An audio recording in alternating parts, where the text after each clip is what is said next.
तो एक तरह से ये 2 ड्राइवर ट्रांसफार्मर है, लेकिन प्रत्येक ड्राइवर के लिए 4-4 ड्राइवर ट्रांजिस्टर का प्रयोग किया गया है। जैसे यहाँ पे देखिए 2 और ये 2 प्लस, टोटल 4।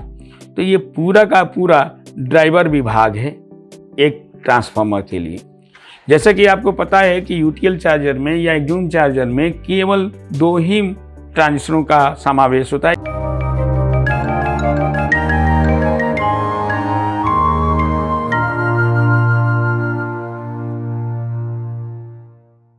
नमस्कार दोस्तों, मैं Mohammad Quddus Multitech e vehicle lab में स्वागत करता हूं।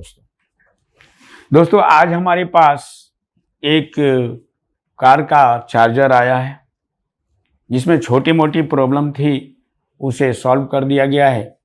लेकिन इस वीडियो में जो हमारे पास ये आप जैसा कि आप देख रहे हैं, ये कार का चार्जर है और रीवा कंपनी का में लगता है। जैसा कि ये मैंने अब आपके सामने खोल रहा हूं और आज इस वीडियो में आप ये सीखेंगे कि इसमें से मेन पार्ट्स कौन कौन से हैं, उसके फंक्शन या फीचर्स क्या हैं।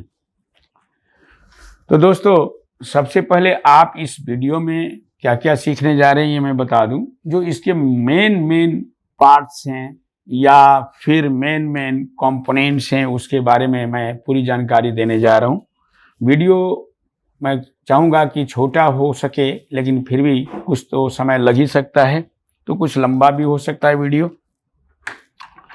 इसलिए दोस्तों सबसे पहले ये जो कार का चार्जर हमारे पास आया है, उसमें से मेन कंपोनेंट्स मैं आपको दिखाना चाहता हूँ। सबसे पहले ये आपको एसी इनपुट का वायर से, एसी इनपुट का wire white, black and green अक्सर आपको पता ही होगा कि अर्थ का वायर होता है और इसमें एक लाइव और एक न्यूट्रल होगा। दोस्तों ये जो सप्लाई आती है 220 वोल्ट एसी जो हम सॉकेट में जोड़ते हैं, जैसे कि मैंने इसे अलग किया है, यहाँ पे जुड़ा हुआ होता है, ये मैंने उसे अलग कर रखा है।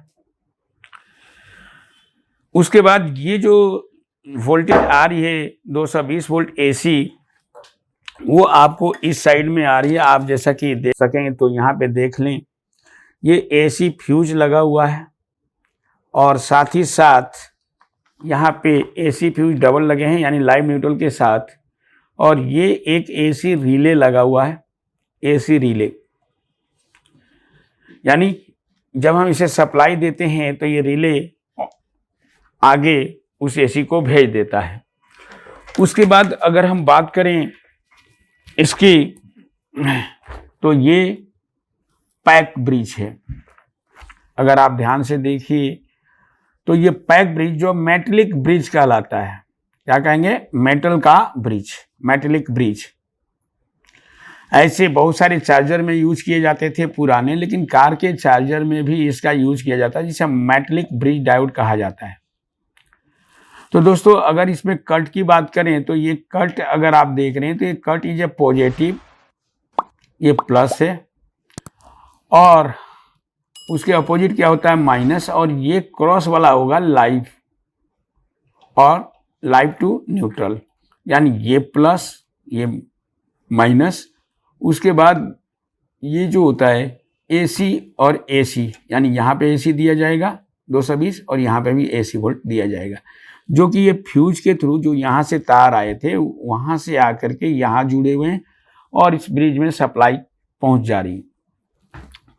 उसके बाद दोस्तों यहाँ पे अगर आप गौर से देखें तो ये एक पीले रंग का कंपोनेंट्स हैं, अगर आप देखें, जो कि गोल्डन कलर भी कहा जा सकता है। ये मेटल रेसिस्टर है या मेटलिक रेसिस्टर है, ज़्यादातर इंडस्ट्रियल सर्किटों में लगा होता है। इस तरह का एक आम चार्जर में रेसिस्टर आप देख नहीं पाएंगे, लेकिन ये एक रेसिस्टर है जिसे मेटलिक रेसिस्टर कहते हैं। रियल में ये मेटल बाहरी हिस्सा लोहे का बना हुआ है, इसलिए इसे मेटलिक रेसिस्टर के नाम से पुकारा जाता है। तो जस्ट लाइक ये कि एक एनटीसी की तरह काम करता है, जैसे एक एनटीसी होता है उसी तरह का काम करता है। क्योंकि ये टेम्परेचर बढ़ने पर अपने माल को हल्का फुल्का कम कर देता है। उसी तरह से अगर मैं इसको आगे लेके चलूं तो आप अगर इस साइड में गौर से देखें तो यहां पर 2 NTC लगी हुई है। ये NTC आप देख रहे हैं यहां पे लगा हुआ दोस्तों, एक NTC ये, एक NTC ये, और बीच में एक और जो ट्यूब जैसा दिख रहा है ये एक तरह से फ्यूज है। उसके बाद हम आगे बढ़ते हैं। आगे के मेन कंपोनेंट, जैसा कि मैंने इस वीडियो में बताया है कि मैंने पूरे कंपोनेंट के बारे में आपको पूरी जानकारी देनी है, तो इस वीडियो में मैं केवल कंपोनेंट के बारे में ही बताऊंगा कि किस कंपोनेंट को क्या कहते हैं। तो देखिए दोस्तों, ये एक कॉइल है, एक जो टेरियोटिव टाइप का एक ट्रांसफार्मर जैसा कॉइल है। हालांकि इसे ट्रांसफार्मर नहीं कह सकते, ये कॉइल है। इसका काम क्या होता है कि जो यहाँ पे कुछ मॉसफेट लगे हैं उसके टेम्परेचर को कंट्रोल करना होता है। एक तरह से जैसे आपके चार्जर में देखा होगा कि चार्जर में मॉसफेट के साथ या डायोड के साथ जो कॉइल लगा होता है, जो टेम्परेचर को कंट्रोल करने के लिए लगाया जाता है। फिर मैं अगर आगे बढ़ूं तो यहाँ पे आप देख सकते हैं एक ब्लू रंग का कैपेसिटर्स। तो ये ब्लू रंग का कैपेसिटर्स जो लगा हुआ है लाइव न्यूट्रल के बीच लगा होता है, जिसे डिस्टोर्शन फिल्टर कैपेसिटर कहते हैं। उसके बाद ये 2 बड़े साइज के कैपेसिटर्स हैं, जिसे अक्सर लोग इसे पोलराइज कैपेसिटर कहते हैं, लेकिन ये पोलराइज कैपेसिटर नहीं, इसे इलेक्ट्रोलाइटिक कैपेसिटर कहा जाता है। लेकिन प्रैक्टिकल भाषा में कुछ लोग इसे पोलराइज कैपेसिटर भी कहते हैं। लेकिन इसे हम यहाँ पे अकॉर्डिंग टू प्रैक्टिकल लैंग्वेज हम इसे मेन फिल्टर कैपेसिटर भी कह सकते हैं दोस्तों। अब मैं बात कर रहा हूँ इसके जस्ट बाद, यानी ये दोनों कैपेसिटर जो होते हैं वो सीरीज में अटैच होते हैं, लेकिन इसमें क्या किया गया है, पैरेलली जोड़ा गया है इस सर्किट के अंदर। लेकिन अक्सर दूसरे चार्जर में सीरीज में होता है, लेकिन यहाँ पे पैरेलल जोड़ा गया है। उसके बाद अब आते हैं यहाँ पे, आप अगर गौर से देखिए तो ये जो आप रजिस्टर देख रहे हैं और फिर इसके साथ एक कॉफ़ी कलर का कैपेसिटर्स लगा हुआ है। आप यहाँ भी देख सकते हैं, यहाँ भी देख सकते हैं, यहाँ भी देख सकते हैं। तो ये जो कंपोनेंट्स जो लगाए गए हैं, जो कि एक कार्बन रजिस्टर है और उसके बाद एक कैपेसिटर्स है, तो ये यहाँ पर बेसिकली मॉसफेट्स कुछ लगे हुए हैं, जिसे हम स्विचिंग मॉसफेट कह सकते हैं। वो मॉसफेट शायद आपको दिख नहीं रहा होगा क्योंकि ये अंदर में पैक्ड हैं, लेकिन हम इसके पिन जरूर देख पाएंगे दोस्तों। देखिए, एक पिन यहाँ है, फिर उसके बगल में एक दूसरा, ये तीसरा, यानी एक मॉसफेट का ये 3 पिन, फिर उसी तरह से ये दूसरे मॉसफेट का 3 पिन, फिर उसी तरह से ये तीसरे मॉसफेट का 3 पिन, और उसके साथ इसमें आप देखिए इस साइड में भी कुछ नट्स लगे हुए हैं, यानी ये हीट सिंक से टाइट किए गए हैं। आप इधर भी देख सकते हैं। ठीक उसी तरह से मैं अगर बात करूं यहाँ पर, तो यहाँ पर भी ये भी जो आप स्क्रू देख रहे हैं, 1, 2 और ये 3 और ये 4, तो टोटल 4 स्क्रू आप देख रहे हैं। इससे भी मॉसफेट टाइट किया गया है। यह मॉसफेट का ड्रेन इसे जोड़ी गई है, और उसके कुछ पिने ये हैं ड्रेन, गेट, सोर्स। तो जैसे कि ये अगर आप थोड़ा सा बाएं करूं तो ये देखिए, ये गेट, ड्रेन, सोर्स। तो उसी तरह से यहाँ पे भी 3 ही पिन हैं। अगर आप गौर से देखें तो यहाँ पर भी गेट, ड्रेन, सोर्स, फिर इसी तरह से गेट, ड्रेन, सोर्स, फिर लास्ट में भी गेट, ड्रेन, सोर्स। तो इस तरह से अगर देखा जाए तो इस स्विचिंग सर्किट के अंदर अगर बेसिकली देखी जाए तो बहुत सारे मॉसफेट, यानी 4 और 2 6, 4 3 7 1 8, टोटल 8 मॉसफेट का प्रयोग किया गया है। 4 इधर दिख रहे हैं और 4 इधर, यानी 8 मॉसफेट का प्रयोग किया गया।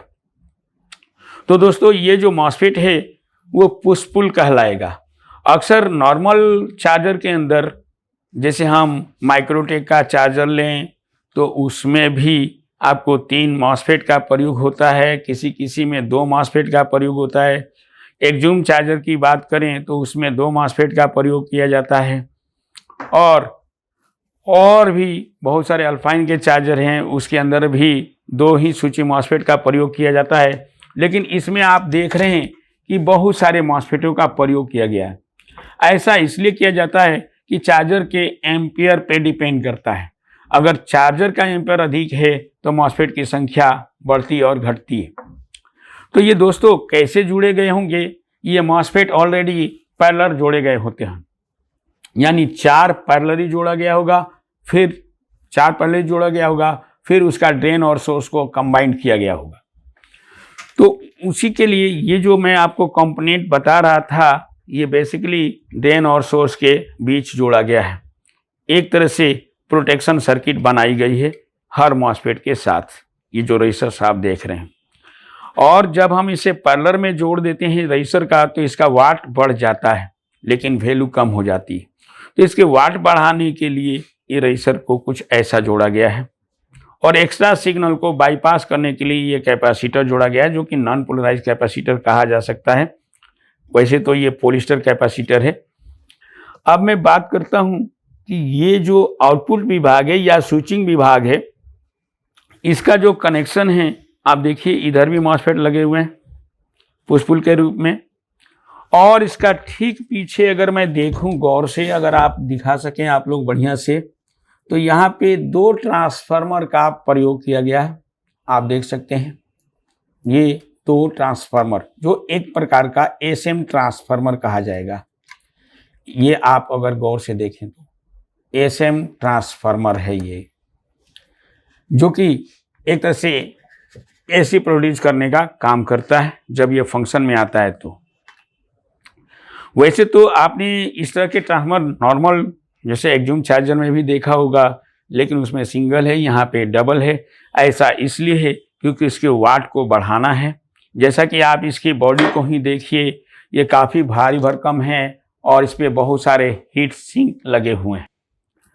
इतना ज़्यादा हीट सिंक लगाने का मतलब है कि कार का चार्जर ओवर बहुत ज़्यादा गर्म होगा, और ये ज़्यादा वाट का भी है, तो ओवर गर्म होने से ये जल्दी ख़राब हो जाएगा। इसलिए ये पूरा का पूरा हीट सिंक इसमें लगाई गई है ज़बरदस्त, और इसका ढक्कन भी बहुत ज़बरदस्त है, जैसा कि आप देख सकते हैं।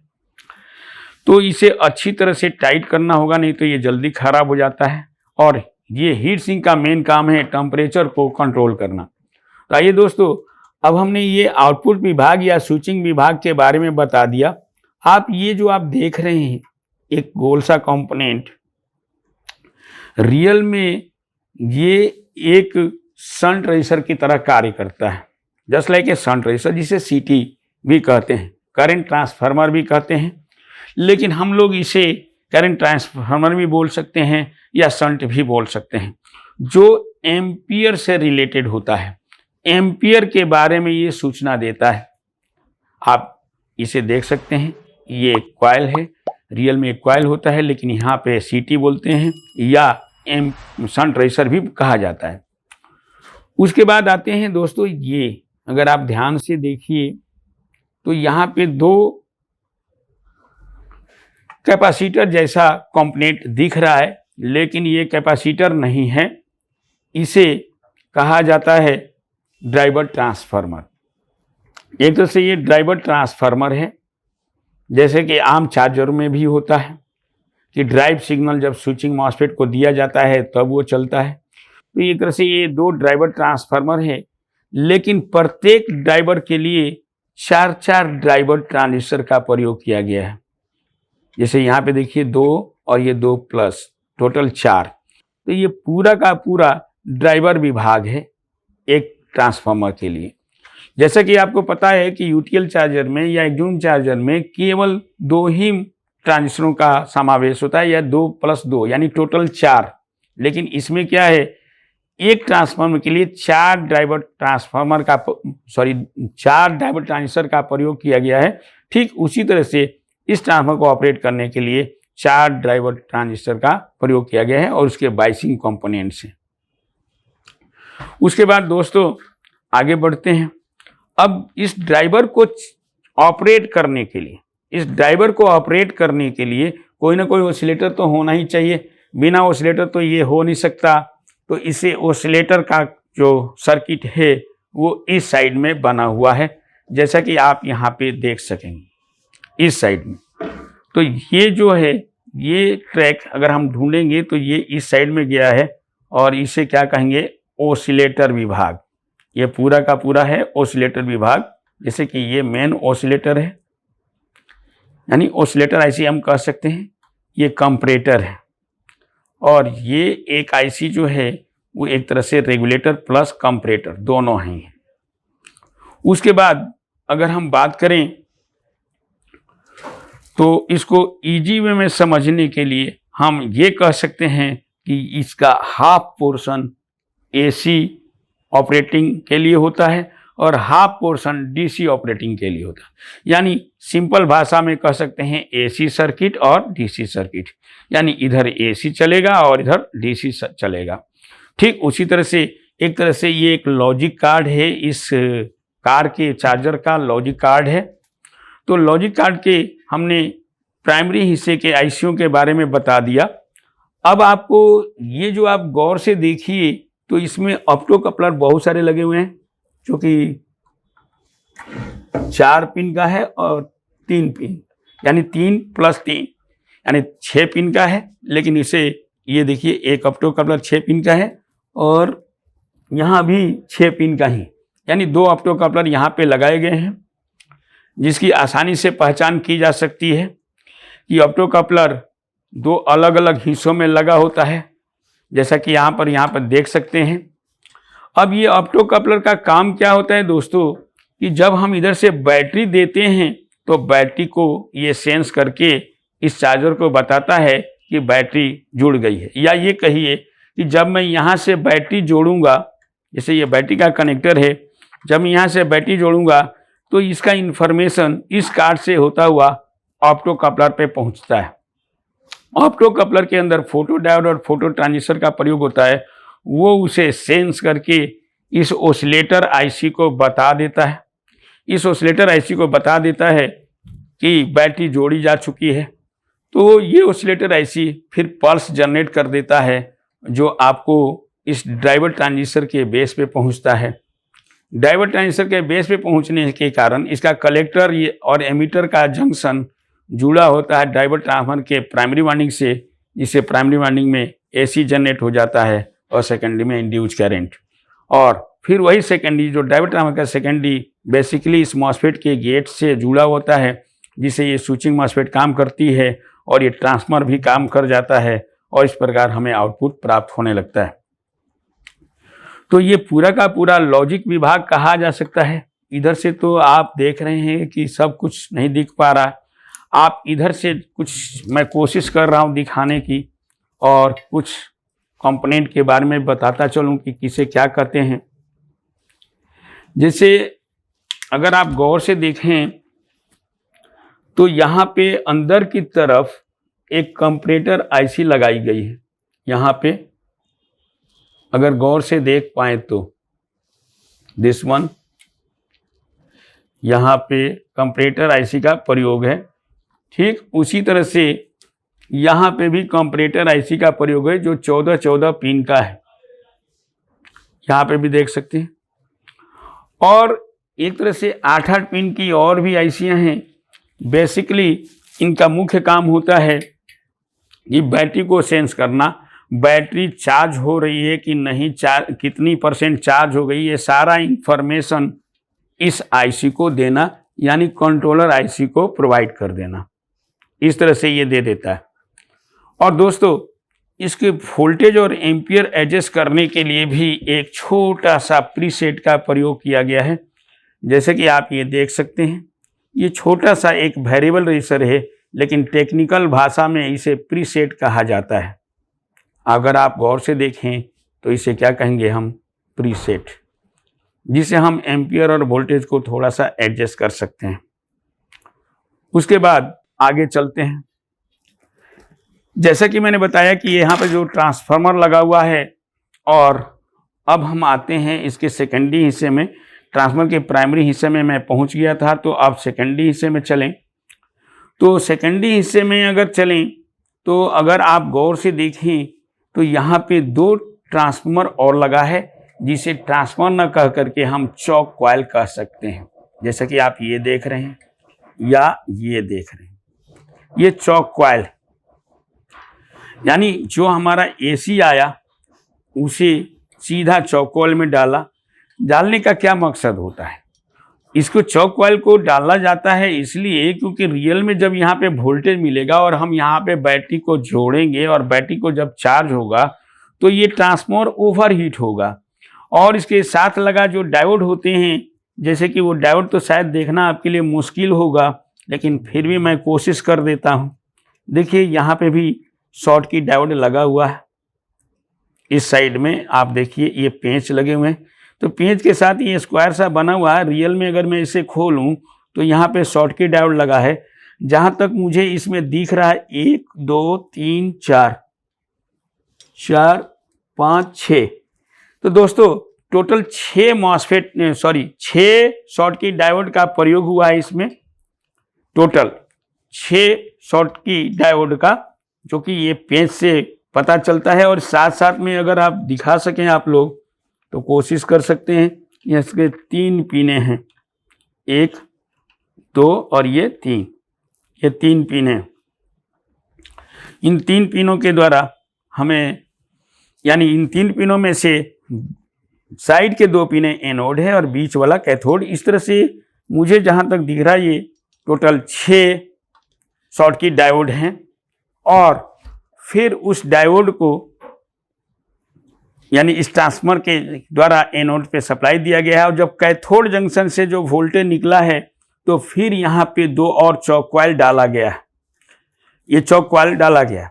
और साथ ही साथ ये ट्रांसफार्मर क्योंकि ओवरहीट होता है, कॉइल भी ओवरहीट होता है, इसलिए एक बहुत ही अच्छी क्वालिटी का हीट सिंक पर ये टाइट किया गया है, जिसे टेम्परेचर को कंट्रोल किया जा सके। तो दोस्तों जब हम यहाँ पर कॉइल से ये डीसी वोल्टेज निकलेगा तो जो अनावश्यक सिग्नल होता है ये दोनों कॉइल क्या करते हैं, उसे फिल्टर कर देते हैं। साथ ही साथ उसे प्योर डीसी में कन्वर्ट करने के लिए आप यहाँ पे देख सकते हैं आउटपुट फिल्टर कैपेसिटर लगाया गया है। और उसी तरह से यहाँ पर भी आउटपुट फिल्टर कैपेसिटर लगाया गया है। तो इस तरह से आउटपुट फिल्टर कैपेसिटर लगा करके आउटपुट इससे निकाली गई। और वो आउटपुट वोल्टेज आ जाता है यहाँ।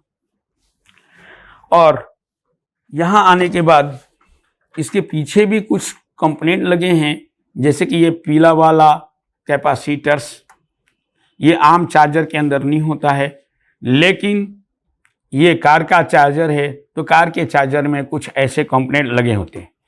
तो दोस्तों मैं यहाँ पे ये बताना चाहूँगा कि अक्सर जो नौसिखिए होते हैं या कम नॉलेज होते हैं तो उनके लिए बहुत ही मुश्किल होता है सबसे पहले इसके कंपोनेंट को पहचानना कि उसे क्या कहते हैं। और एक अनुभवी व्यक्ति ही देखते ही बता देगा कि उसका नाम क्या है। तो ये सारी जानकारी आपको यहाँ पे अच्छी से अच्छी दी जाती है प्रैक्टिकल विथ थ्योरी के साथ, लेकिन आप प्रैक्टिकल भी बहुत अच्छा कर सकते हैं यहाँ पे। अब आते हैं थोड़ा सा और, अगर आप लोग अंदर दिखा पाएँ तो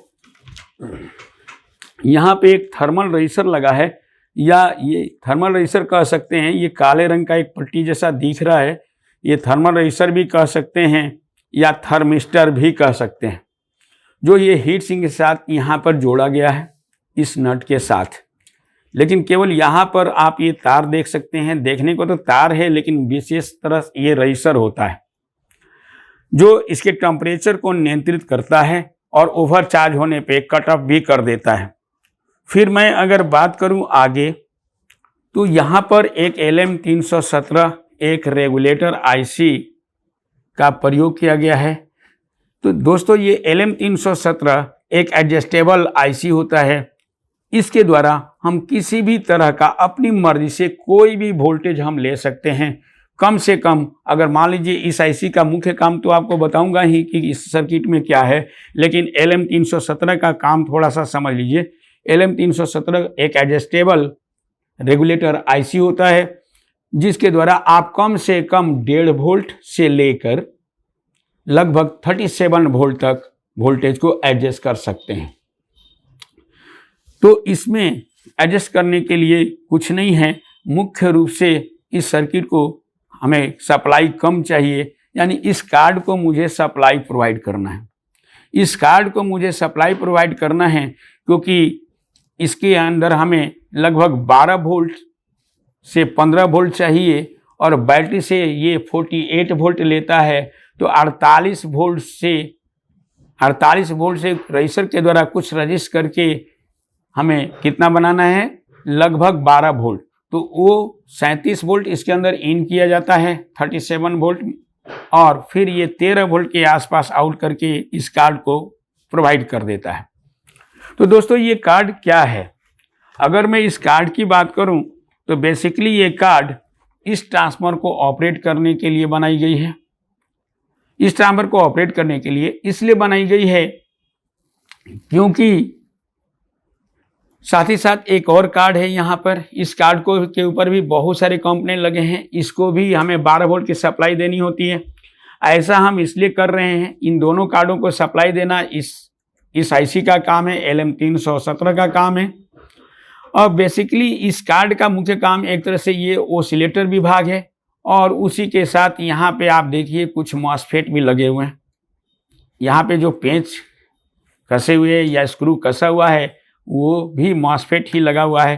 तो एक तरह से ये स्विचिंग मॉसफेट है। तो ये स्विचिंग मॉसफेट का काम क्या है और इस ट्रांसफार्मर का काम क्या है? इस ट्रांसफार्मर का मेन काम दोस्तों ये है कि 12 वोल्ट या 14 वोल्ट बना देना। 12 से 14 वोल्ट भी हमें यहाँ पे आउटपुट मिलता है, यानी हम अलग से भी एक 12 वोल्ट का सप्लाई हम ले सकते हैं। इस चार्जर में 12 वोल्ट की सप्लाई भी निकाल दी गई है कि हम दूसरे बैटरी को भी चार्ज कर सकें 48 के साथ साथ। अब आते हैं फाइनली कि ये जब देख रहे हैं तो ये जो है आपको देखने में तो ट्रांसफार्मर की तरह है, लेकिन ये एक तरह से ये कॉइल है। इस कॉइल का काम क्या होता है कि जो हम यहाँ से आउटपुट ले रहे हैं ये ज़्यादा ओवर ना गर्म हो जाए, तो ये क्या करता है, उसे टेम्परेचर को नियंत्रित करता है और अनावश्यक सिग्नल को वो प्रॉपर कर देता है दोस्त। तो दोस्तों हमने इस पूरे वीडियो में जो मेन कंपोनेंट थे वो मैंने आपको बता दिए हैं। ये मेन कंपोनेंट सारे के सारे आपको बता दिए गए हैं कि ये मेन कंपोनेंट क्या है। लास्ट है कि इसके अंदर आपको अगर गौर से देखिए यहाँ पर भी एक 4 पिन का कंपोनेंट लगाया गया है। देखने में तो ये एक नॉन पोलराइज्ड कैपेसिटर की तरह लगता है, लेकिन बेसिकली क्या है, एक रिले छोटा सा रिले का प्रयोग किया गया है काले रंग का। तो दोस्तों हमने इस वीडियो में लगभग सारी चीज़ें आपको बता दिया है, और ये वीडियो कार का है। तो कार के भी चार्जर के बारे में आपको अच्छा नॉलेज अगर आपको चाहिए तो आप ज़रूर एक बार मल्टीटेक विजिट कर सकते हैं और डेमो क्लास ले सकते हैं दोस्त। आने वाले समय यही है कि आने वाले समय में कार का भी चार्जर आएगा, और साथ ही साथ और बस का भी चार्जर आ सकता है। तो अभी तक हमारे पास कार का कंट्रोलर भी आ चुका है और चार्जर आप देख ही रहे हैं। ये हमारे स्टूडेंट का था, तो उन्होंने बोला कि क्या एक बार मैं इसके बारे में समझना चाहता हूँ। मैंने कहा कि कोई बात नहीं, लेके आओ, मैं उसे अच्छी तरह से समझा दूंगा। तो दोस्तों आपको कार के चार्जर के बारे में हमने इसमें पूरी जानकारी दी है। आशा है कि आपको ये अच्छा लगा होगा।